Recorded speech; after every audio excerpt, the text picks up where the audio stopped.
साल के आखिर में मध्य प्रदेश में विधानसभा चुनाव होने हैं। इन चुनावों में राज्य में कांग्रेस की तरफ से सीएम फेस कौन होगा, इस बात को लेकर चल रही थी चर्चा कि कमलनाथ के चुनाव न लड़ने की बातें सामने आने लगी थी। दरअसल शुक्रवार को पत्रकारों से बातचीत के दौरान उन्होंने ये चर्चा पर यह कहते हुए विराम लगा दिया कि उन्होंने कभी नहीं कहा कि वो चुनाव नहीं लड़ेंगे।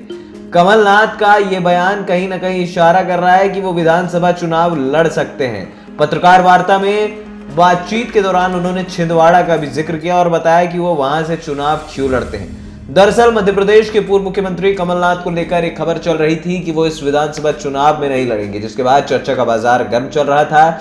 शुक्रवार को आया उनका बयान इन तमाम अफवाहों को पूरे तरीके से खारिज करता नजर आ रहा है। हालांकि ये अभी भी संशय बना हुआ है कि वो किस विधानसभा से चुनाव लड़ेंगे। इस सवाल पर कमलनाथ ने कहा कि वो तय करेंगे कि किस विधानसभा से चुनाव लड़ना है। शुक्रवार को कमलनाथ ने चुनाव लड़ने के सवाल पर कहा कि मैंने ऐसा कभी नहीं कहा कि चुनाव नहीं लड़ूंगा। वो पत्रकारों को मैंने एक डोज दिया था। उन्होंने बताया कि ये बात यहां से निकली कि उनसे किसी ने पूछा क्या किसी स्थानीय को टिकट दिया जाएगा। इस पर कमलनाथ ने जवाब दिया कि इस बात की सबसे ज्यादा तकलीफ उन्हें है क्योंकि वो छिंदवाड़ा के स्थानीय नहीं है और वो सौंसर के रहने वाले हैं। सौंसर छिंदवाड़ा जिले में ही है, लेकिन विधानसभा अलग है। उन्होंने कहा कि इस संदर्भ में चल रही बात को लोगों ने अलग संदर्भ में ले लिया। इस दौरान उन्होंने राज्य में चल रही भाजपा की विकास यात्रा पर भी बयान दिया। एक पत्रकार ने पूछा कि आप भाजपा की विकास यात्रा को निकास यात्रा मानकर चल रहे हैं, ऐसा क्यों? इस प्रश्न का जवाब देते हुए कमलनाथ ने कहा कि ये मैं नहीं, पूरा प्रदेश मानकर चल रहा है, जाइए लोगों से पूछिए।